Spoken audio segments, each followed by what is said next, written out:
Hey. Hello, everyone. Thank you so much to those of you that have joined us.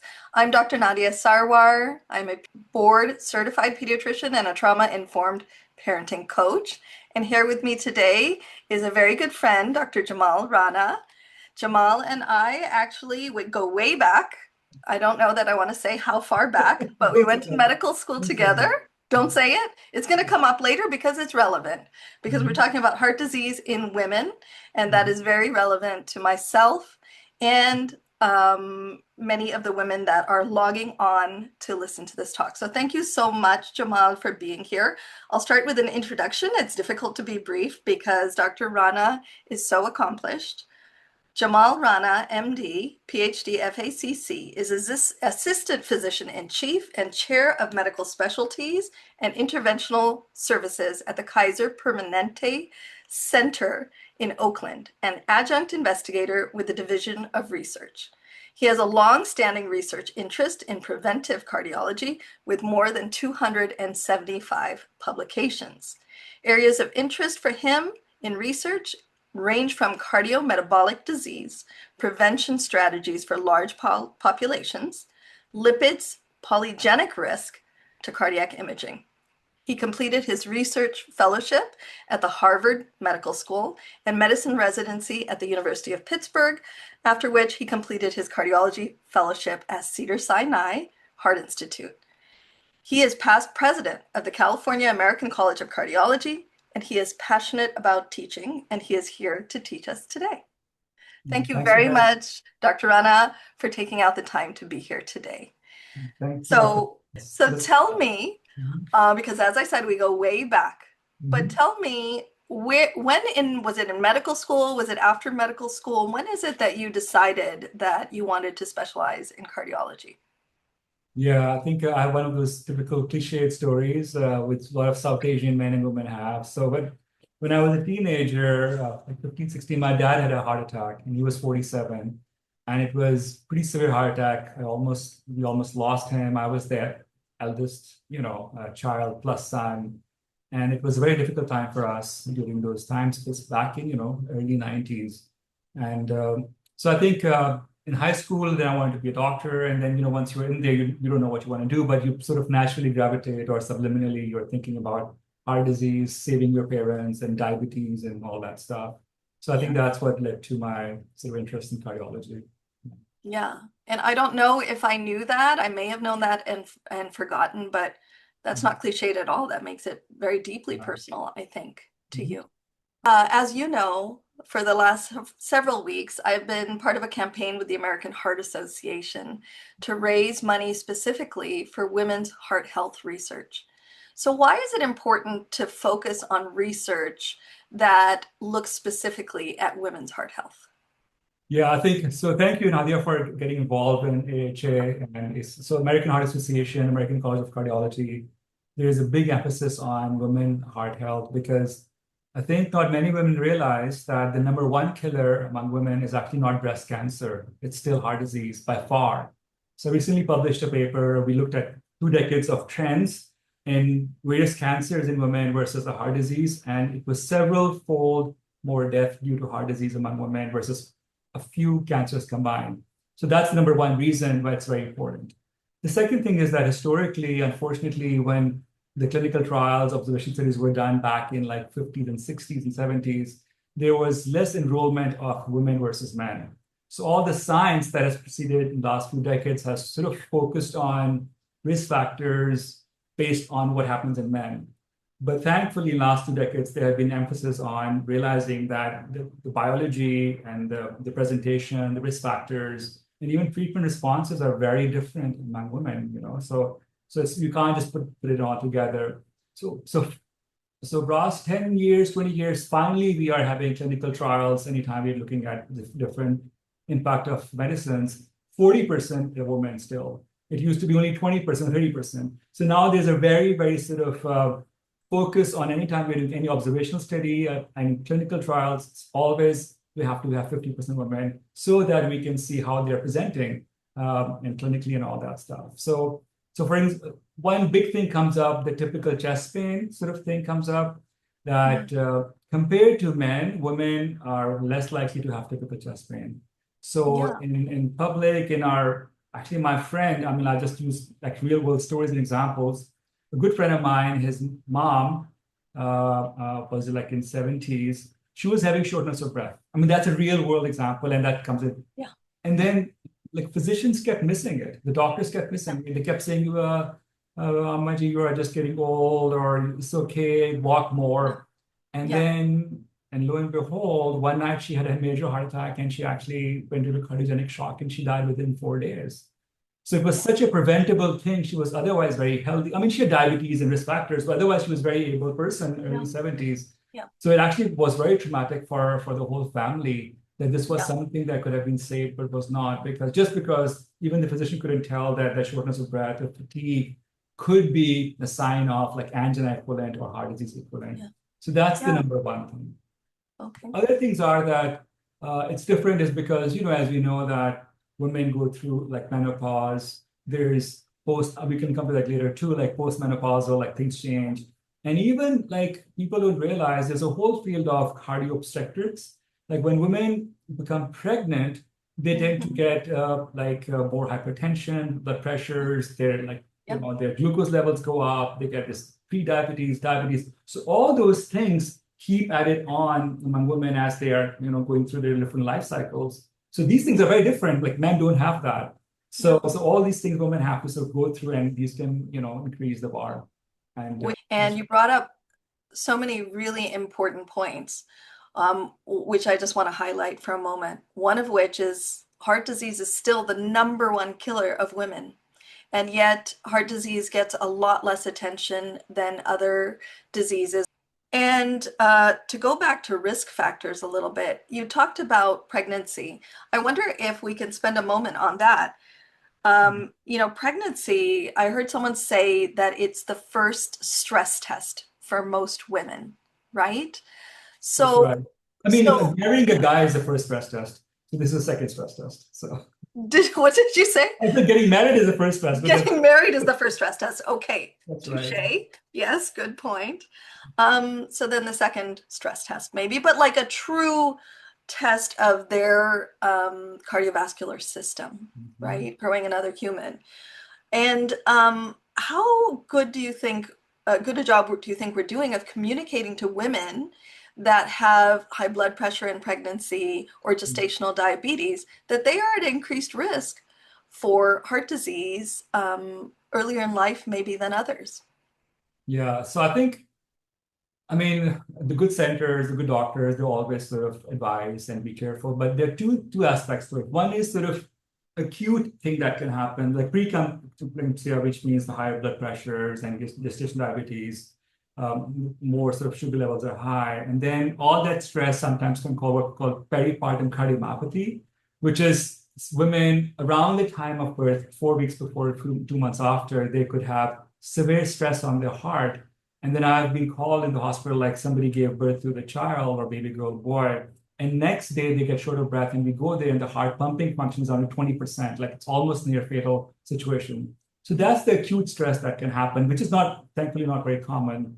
But the other thing is that they discover themselves, as you said, stress, physiological stress, that they are sort of predisposed to diabetes and hypertension, which otherwise would have come when they get older, like in 60s or 70s. So yes, it passes away, but they should be on alert that, well, I got gestational diabetes, then maybe I'm more prone to getting diabetes as I get older. So that's a first like sort of flag that they should be taking care of themselves even more afterwards.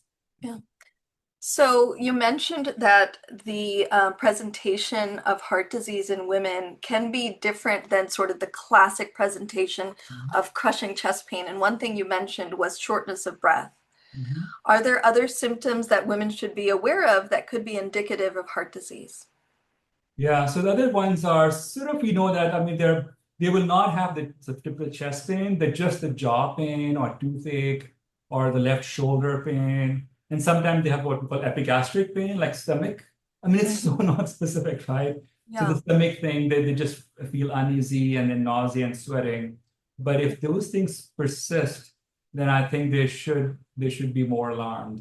And obviously, in somebody, a 20-year-old, yes, not as much. But then if you have other risk factors such as diabetes and you're getting older, then you should be more alarmed about those things. Yeah. It's interesting because when I talk to women about some of these more non-specific symptoms of heart disease, I do Mhm. worry about creating anxiety in women of all their symptoms. And so one thing that I've told women is, you know your body. Mhm. And when something feels really different, doesn't go away, just doesn't feel right, don't hesitate to advocate for yourself. And I find that, I mean, the research also backs up that women are less likely to advocate for themselves when they're having these sort of symptoms. Yes, that's right. I mean, a lot of time that I'll just give you an example, like how this, the lady was dismissed. Mhm. I think you make up a good point that we know our body.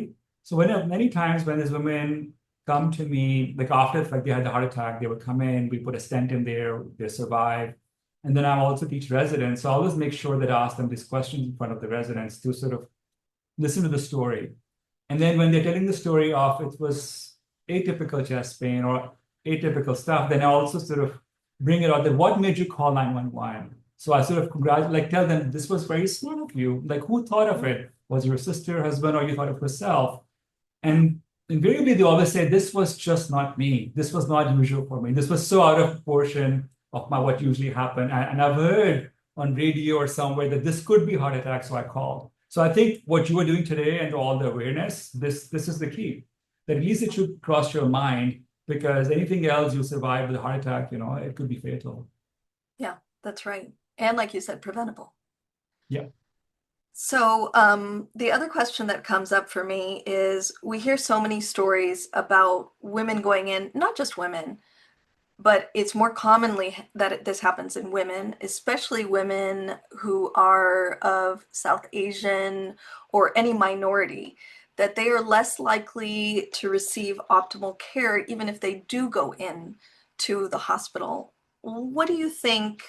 What would you have to say to that? And how would you encourage women to find their voice to be able to advocate for themselves? What should they be saying to the physician to get, Yeah. yeah. Yeah. That's a good point. I mean, again, not everything is heart disease also, like, right? So I think part of Mhm. the things like it's good to know your what we call pre-test likelihood. So if you are someone that you have family history of heart disease, like your mom had like what we call premature heart disease. So for men, so for dads or brothers, if it becomes 45 and above. So if your dad or brother or first degree relative had heart attack in 40s or 50s, or mom had heart attack in like 55 to 65, then it puts you at a high risk too. So know your family history. So don't say family history doesn't mean, oh, my mom or dad had a heart attack when they were 90 years old. But if there's a premature heart disease and you are having symptoms, so that's one.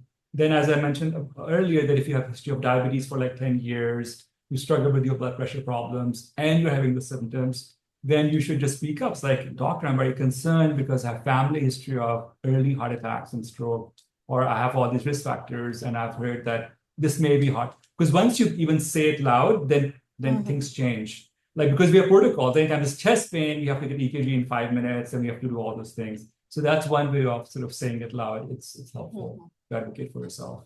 Yeah. In terms of workup, if you are concerned about heart disease, is the typical workup, would you expect an EKG? Is that sufficient?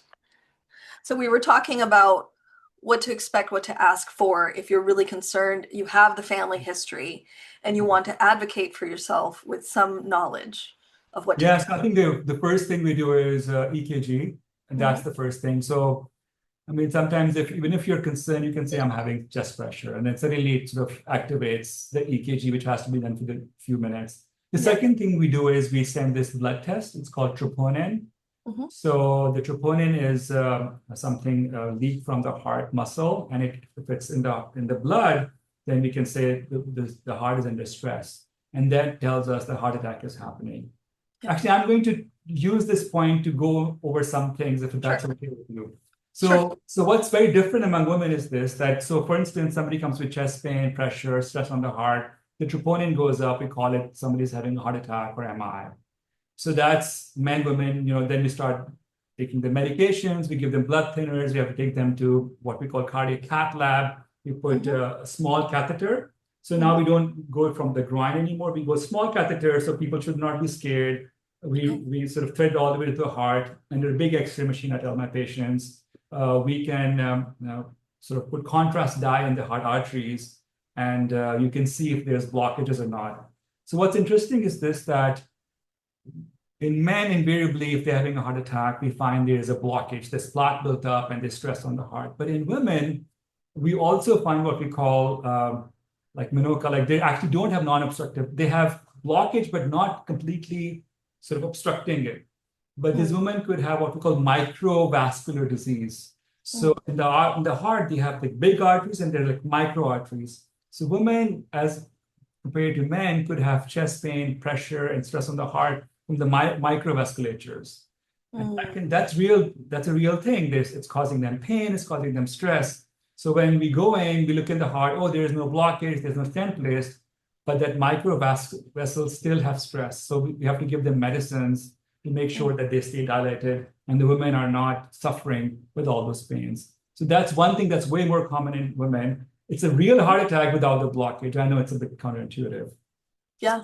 So that's So that's unique to women. That's unique to that they have that presentation. That presentation. It's very, very sort of. The second thing that we sometimes see, which is also, I'm so happy, the things are coming to my mind now. So usually we feel that women can have a heart attack when they are like 40s, 50s, 60s, 70s, right? With age, when the estrogen is gone. But sometimes we get women like 30, 35-year-old, typical chest pain, the troponins are high, we take them to cath lab, and then we put the catheter in to see inside the heart arteries. Arteries are open, but there's a thing called SCAD, which is spontaneous coronary dissection. So the wall of the vessel spontaneously starts to dissect or sort of break off. Yeah. So that can be very scary too. And there's sort of, we don't put stents in there, but we just find out, oh my God, this happened. And we have to give them medicines to sort of calm their heart and all those things. So that is something which is found very common. So the point I'm trying to make here is this, that even if you are 30, 35 and you're having pains, take it seriously, because you may not be having the typical heart attack of blockage of the arteries, but you could be having what we call SCAD or these things that could be very dangerous too. So these things can happen, in a very young woman even. Yeah, I met a couple of survivors recently at an American Heart Association event. So a real risk, and at the same time less common than sort of the classic what we call a heart attack, right? Yeah, but really important to know to take that seriously even at a young age. So let's move a little bit to talking about South Asians. That's very relevant to us, right?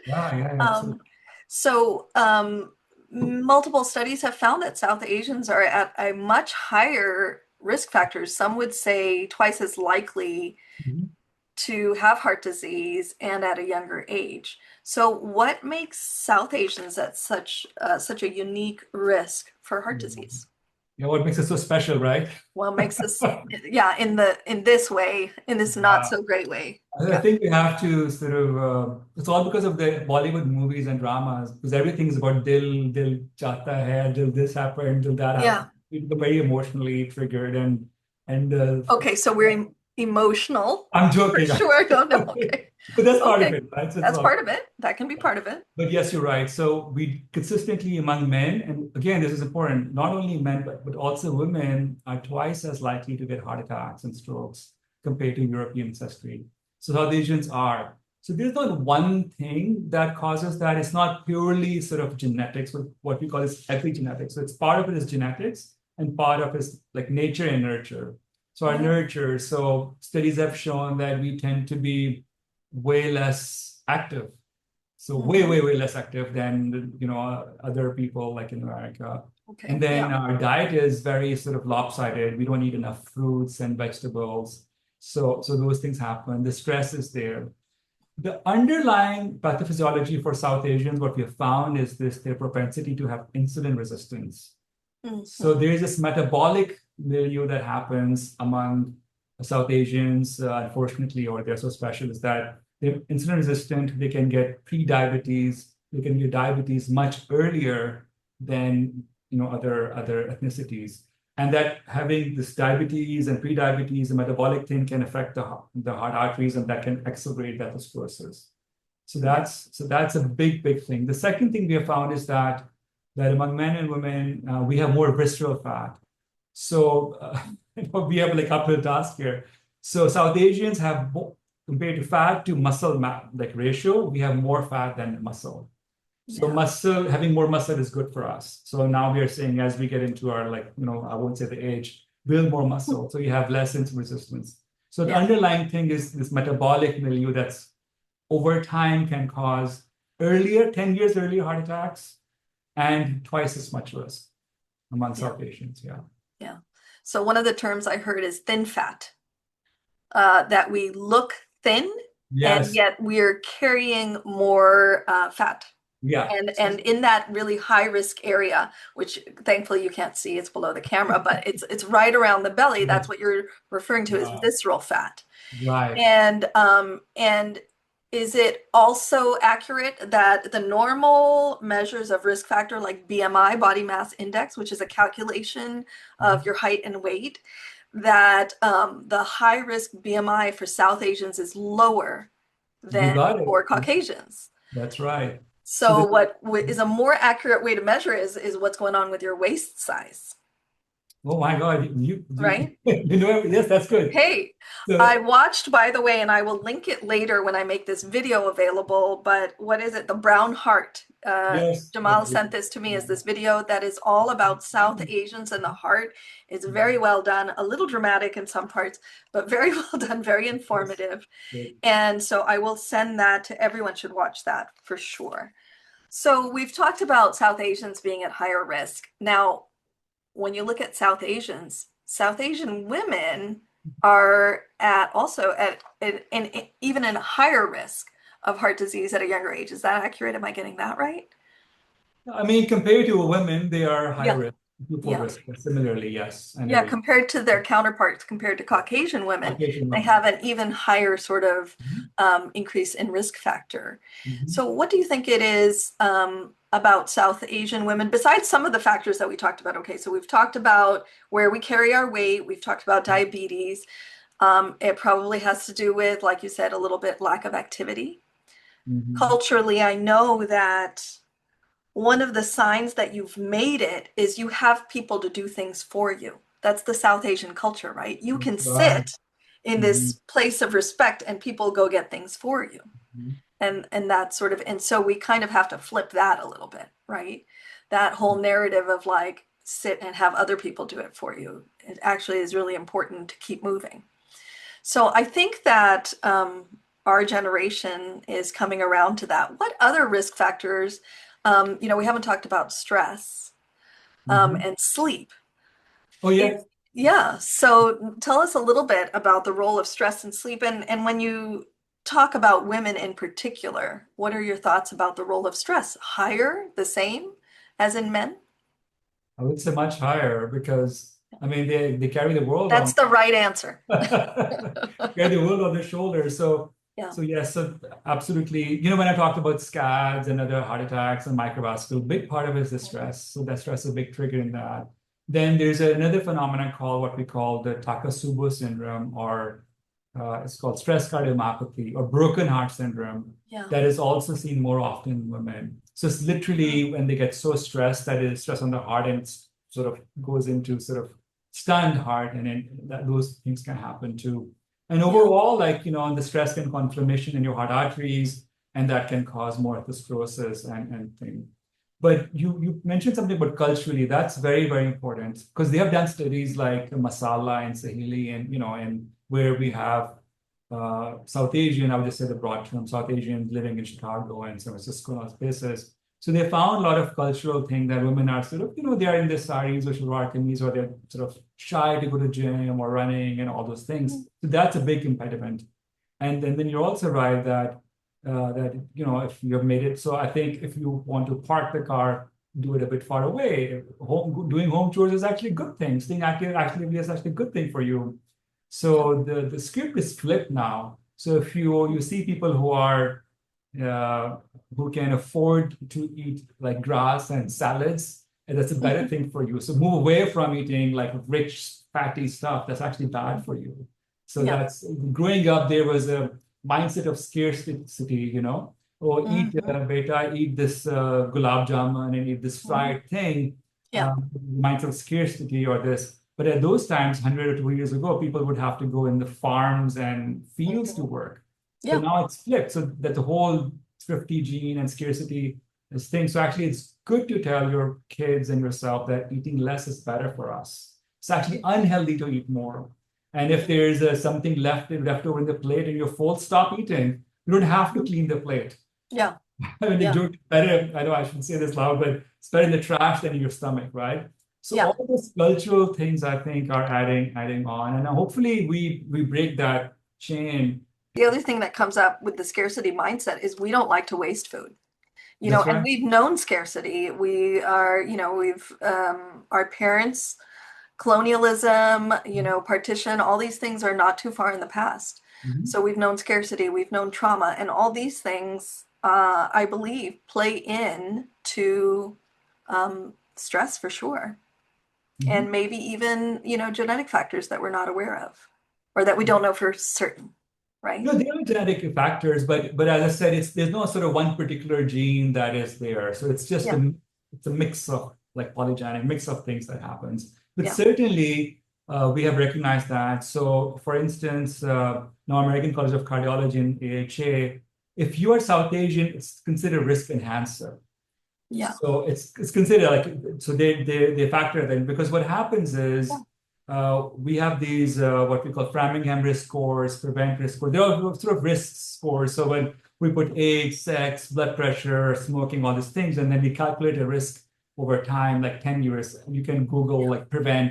That's the latest guideline says that if you want to see your 10-year risk, put some numbers in there and can give you what is your risk of 10-year risk of heart attack and stroke, right? So yeah, when we apply them on South Asian, those things don't apply to us because there are not enough studies done in them. yeah. Okay. So those things sort of underestimate our true risk, which is Yeah, we are.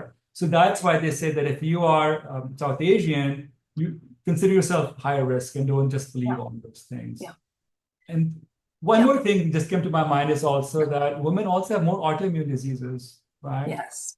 So Right. that also plays into higher risk or different sort of risk among women. I'm sure you see that in your practice and Yeah, absolutely. So autoimmune disease, are inflammatory diseases. Many of you will have heard of lupus or rheumatoid arthritis are a couple of the more common examples, but there are many, many. And women are at a higher risk for autoimmune disease. Mhm. And the basis of autoimmune disease is inflammation, and inflammation uniquely can affect women's hearts. So that's another risk factor for women.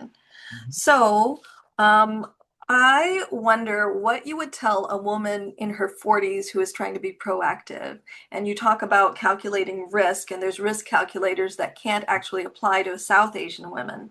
What's Mhm. the best way for her to know her risk, or what tests should she be asking her physician for to determine her risk?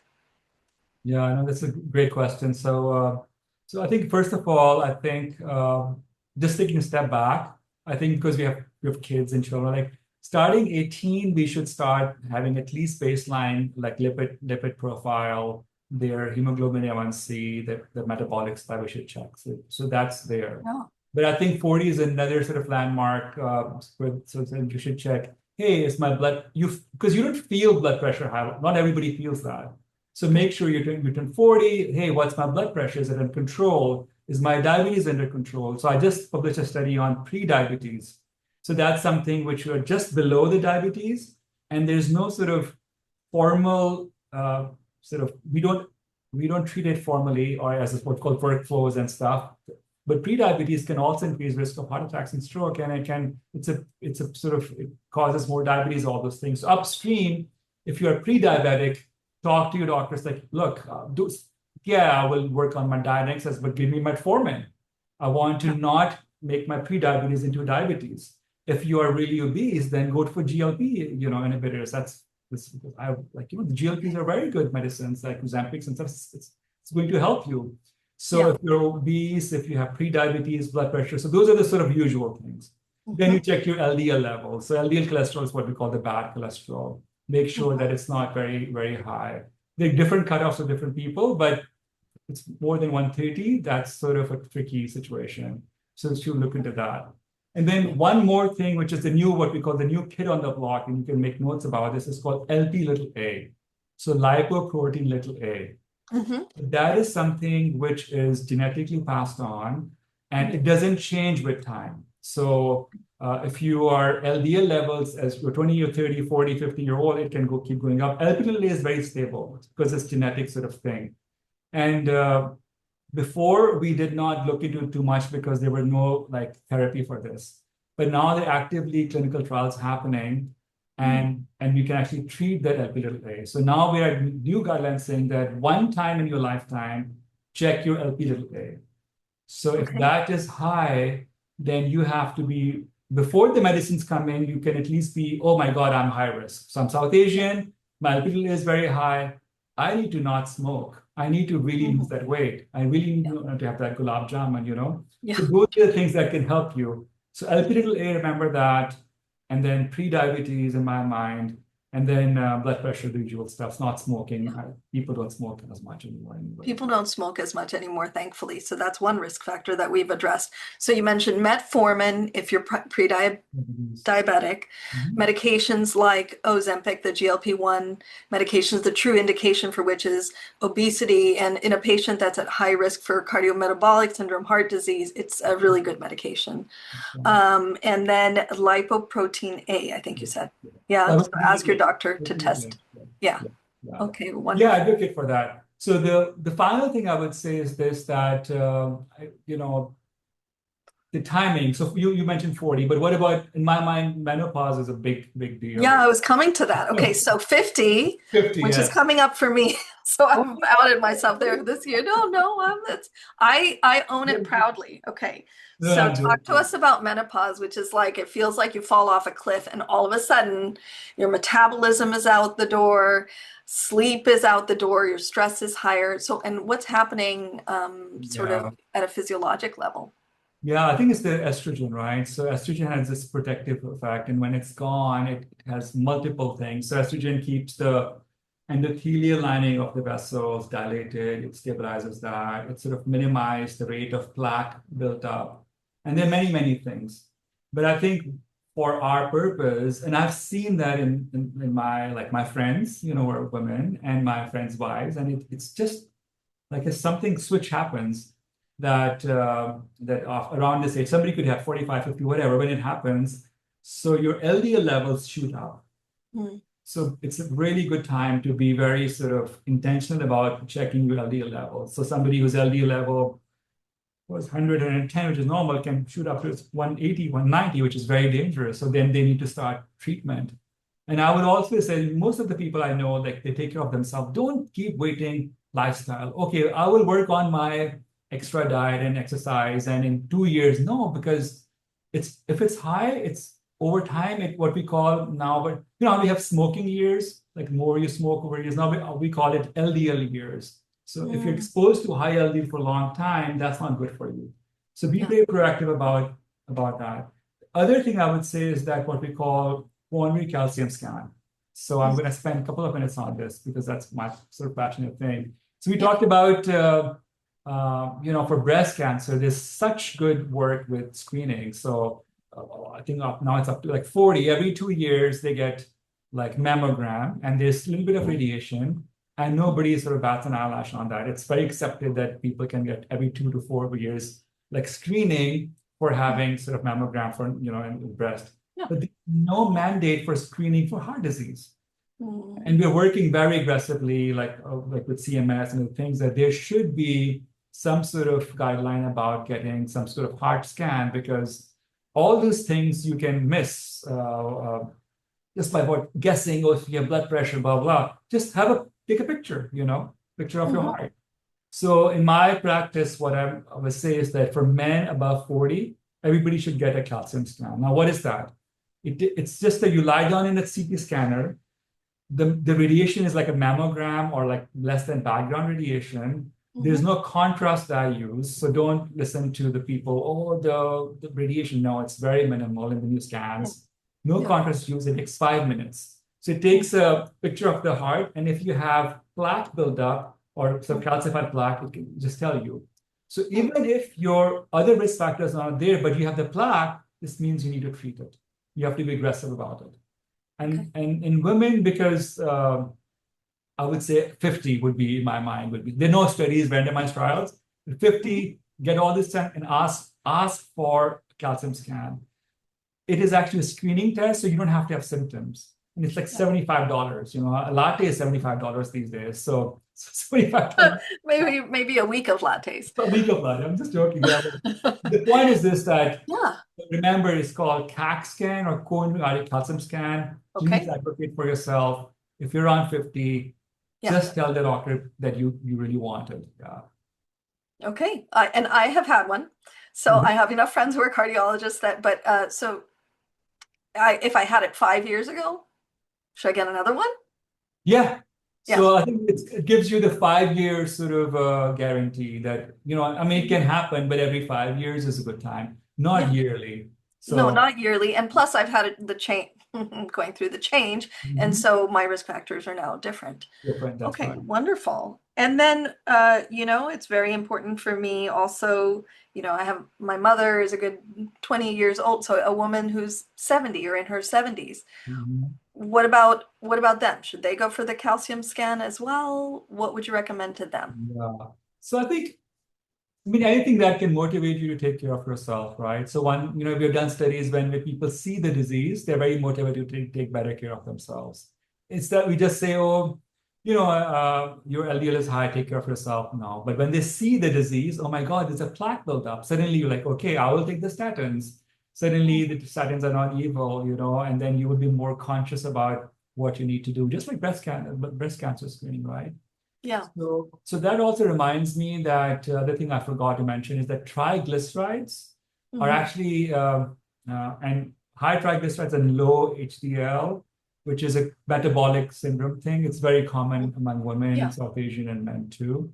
So for Yeah. your mom, I think just get the whole like blood work done, Yeah. and I would say get a screening test done, and if it shows that she's Hmm. borderline LDL, and they said she doesn't need a medicine because LDL is not that high.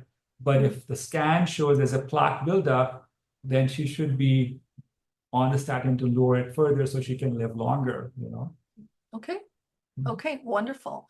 So I'm going to ask a question about, I think, CT angiogram. Is Mhm. that ever recommended in an asymptomatic woman? Let's say she has a lot of risk factors, or Yeah, maybe has a so positive calcium scan? so CT angiogram, the difference is that you actually have to put contrast dye in your heart, so there's contrast, and the radiation is it's not that high, but that thing is there, and it's more expensive test. So Hmm. 70 versus 700, 800. A lot of times it's not covered. Many times it's covered. So those things are out there. Cost, But yeah. CT angiogram is only when you have symptoms. Okay, It's not a screening test. The right. advantage of CT angiogram is this, that calcium scan will only take a picture from outside and only pick up the calcified plaque. But like Mm-hmm. 15-20%, there is a non-calcified or soft plaque, which is building up. So it Hmm. doesn't catch it. So that's Hmm. why we have this risk differentiation. So if you're having symptoms, instead of getting on a treadmill, I say get a CT angiogram. Right, Because what okay. happens is you run on a treadmill, like for example, you're an athlete in good shape. Yeah. You won't get the chest pain at very high level, Hmm. and then suddenly you beat the system. But in CT angiogram, it will see it. And if Yeah. it's not 80% blockage, let's say it's 40% blockage, but oh my God, it's 40% blockage. So you start treating patients at 40% blockage. The studies have shown that those patients don't have heart attacks. So it's not a dichotomous test. Stress test positive, negative. No, Hmm. 20% plaque, 80% Yeah. plaques, and treat it. Yeah. Okay, wonderful. Is there anything else that we didn't cover that you feel like women should know, or are there any misconceptions that you wish people were aware of when it comes to women's heart disease? So I think one of the we spoke about like the atypical versus typical chest pain, but that was only compared to men. So Hmm. compared to men, they have less typical. But if you just look at all the women who present for heart attacks, Mhm. the typical chest pain is still the number one thing. So don't minimize that. So don't forget that, Right. oh, this. So anyway, so that's one of the misconceptions. And I Yeah. think number two would be what I said and we discussed earlier on that please remember it's the number one killer, Yeah. So Yeah. so always remember that. Yeah. Absolutely. Absolutely. Thank you so much, Jamal. I would love to just look and see if we have any questions. It looks like Muniba asked, are there any screening guidelines for cardiovascular disease broken down by age? And I think we covered that. She asked it early on. So Yeah. thank you for attending, for those of you that attended.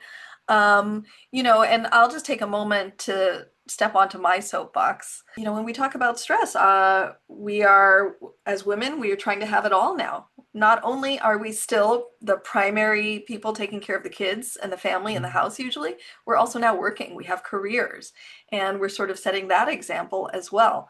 At the same time, as South Asian women, we're taking care of our children, maybe we're taking care of our parents, or sometimes often as an oldest daughter, which many healthcare workers are, we're also like putting out little fires, if something going on with a brother or a sister, it's all sort of on us. And then sleep goes out the door too, right? Because that's the next thing that happens. And so, and stress not only can have direct effects on the heart and cause inflammation, but also that fat around the belly that we're talking about, doesn't it Cortisol directly level goes link up, to, causes more fat buildup. Yeah. yeah, it directly links to that cardiometabolic syndrome and depositing fat in your abdominal area, that visceral fat when you have high cortisol. So, along with the other risk factors that we've talked about, dietary and activity, Mhm. stress, I think is a huge one. I'll come back. I mean, we call it the latest superpower. Yeah, Is sleep. I remember like more and more like we're learning that all the athletes or the high achievers in old times, like, oh, I'm such an amazing person. I only sleep 4 hours. It's completely flipped now. So you yeah, got to get, I stress, I mean, I have that, I have sort of somewhat insomnia, but you should get 6 to 7 hours sleep. And yes, that sort of really heals your brain and your heart and inflammation and all those things. So with the tablets and the phones and everything, it has really come into the Netflix late at night. yeah, Sleep is one of those big healers of yeah. your heart and Sleep blood is pressures and of metabolic the stuff. of the So heart, the blood pressure, the everything, mind. everything, yes. And I saw this recently, and I was sure to pass it on to Abbas, is that women require more sleep. And now this is probably because we have more disturbed sleep. Maybe we have stress. Maybe in menopause we're having more disturbed sleep. But like women our age require actually longer sleep probably than men in order to recover. So really important. And you said that it can be a badge of honor. Young people will say, I only sleep this much. I think Mhm. for women, we tend to carry it as a badge of honor. I sacrifice myself for everybody. I will do anything for my child, and I put myself last. And it's not a badge of honor. I think we are doing ourselves a disservice, but also a disservice to our daughters who are watching to see what is expected of a woman, and even our sons, like what is expected of a woman. They're looking to us. So when we take care of ourselves, I think that it just trickles down. Yeah. No, I will just say, how they commonly say when you're in the plane and the oxygen mask falls down, put the mask on your face first and the kid afterwards. So I think Absolutely. we have a lot of immigrant girls and a lot of childhood traumas that we're all dealing with. Now we're realizing living here Yeah. that self-care, you should not feel guilty about it. Like if you want to spend money on yourself or time or effort to go to the gym or work out or Pelotons or whatever it takes, Yeah. if you are the provider, whatever, not monetary, emotionally, whatever, you have to take care of yourself first. So you're there for your parents, for your kids, for your spouse, and all those things. Yeah. Absolutely. Okay. I feel like maybe a couple of more comments have come in. Mhm. Thank you. Okay, a lot of thank yous. Thank you for the information, amazing talk. Thank you for the very informative talk. Thank you. Thank you so much, Jamal, for being here with me. I appreciate it. I know you're very busy. Please give my love to your lovely wife and the girls. All right. Okay. Thank you for having me. I Assalamualaikum. was wondering how the time will pass, but it passed. It You're passed. you're a very good podcaster, by the way. You should keep doing Thank that. you. You're Thank you. excellent. I'll stop the recording here.